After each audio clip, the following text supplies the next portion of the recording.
Thank you all very much. My name is Gerald Sutton. For those of you who are here and are watching the video, this is probably the first time you've heard of the electric violinist from Minneapolis, Minnesota. I could tell you stories about how I grew up in Illinois. I was the oldest of four. My dad was a PA. And I could tell you many, many stories of how I grew up, went to high school, graduated, moved up here to Minneapolis and went to school at McNally Smith College of Music. But even my parents telling you every little detail of the last 23 years of my life would come second to none than the story that I just told you a minute ago. Music to me is my passion. Music is how I reflect myself onto others. It's how I show the most generic, purest, and most honest form of myself that I could ever say. And I think that's amazing. I think that's one of the most powerful things we have. And in anything that you're passionate about, it reflects in what you do and how you act and who you talk to. That passion comes through no matter what. But it's hard to do that when we have expectations about what that job is or what that passion is, what we do and how we live it and what we've heard from other people, and that reflects everything of how we perceive. The saying, don't judge a book by its cover. We tend to judge the cover way more these days than anything else. Two of those expectations in music that I have, I'll talk to you about today. The first one being our idea of music in general. When you turn on the radio, when you listen to your favorite artist, most of the time in Western music, there's only 12 notes that we have deemed passable in our society. And from those 12 notes, we only have 12 scales. And in those 12 scales, in a typical major scale, there's only 7 notes that work together to make chords. And so when you turn on the radio, when you listen to your favorite musicians, you've probably heard the same chord progressions and the same melodies, some more than others, in every single scale and every single key imaginable. So how can a musician still be different? How can a musician still break through and be recognized in a society where this has been done 1,000 times before? And it all comes down to not what has been done, but what you can add to it. That's what I believe. And so my philosophy here is to play these chords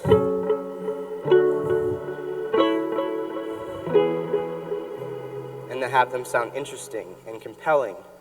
And hopefully you guys feel the same about that. But to me, that's awesome.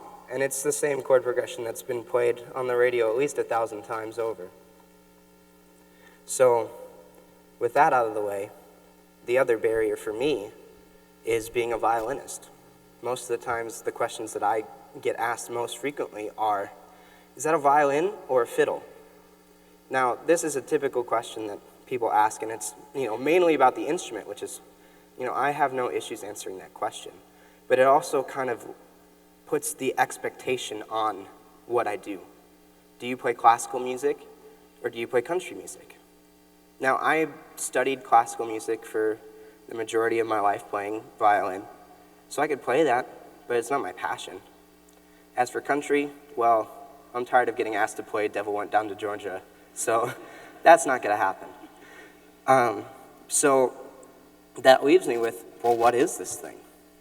And for me, my unique voice in music not only comes from how I play the chord progressions, but how I change the violin into a completely different thing. So to start, I have a 5-string acoustic electric instrument from a local maker, Acoustic Electric Strings. And so what I have here is a normal violin with the strings G, D, A, E. And I also have a viola, which is C, G, D, A.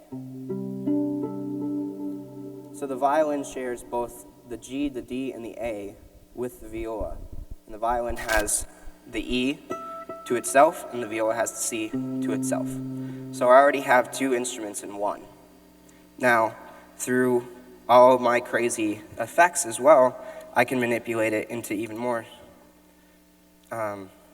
parts of the orchestra. So I can do the cello, which is just a viola down an octave.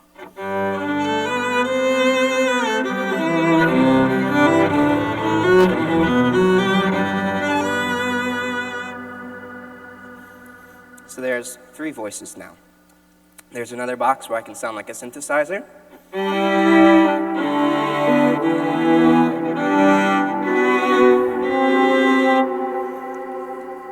And of course, delay to sound like U2 or anybody else.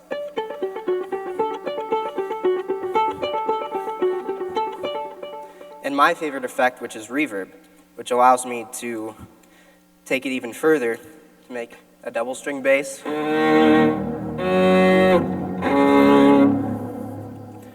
Different types of choral instruments.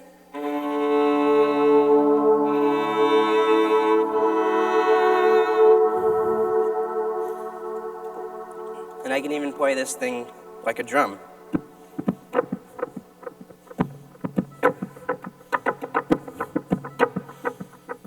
So I've transformed this instrument into at least 7 or 8 different sounds, and there's so much more that can be explored besides those. And I can take all these, I can put them into my looper, I can record it live, and I can play it back and become a one-man orchestra. That is who I am. That is my unique voice in music, and that is a better reflection of myself and my vision in life and how I grew up than anything else that I could say today.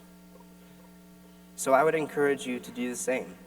I would encourage you in whatever you're passionate about, whether it's music or it's art or geology or teaching kids. If you're passionate about it, you shouldn't be thinking about what's already been done, what other people have done before you. It's important to know those things, and it's important to research those things and to see what has come before you. But don't let that stop you. Don't let that hinder you from trying to do what you love. Instead, ask this question: what can I add to it? What can I add to the thing that I love to make it uniquely mine and bring it to people in a different way, to encourage people in a different way, to inspire in a different way? That's what TED is all about, and that's what I would encourage as well, to take a leap of faith, as it were. So to leave you, I'll play an original song of mine, aptly titled Leap of Faith.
Thank you.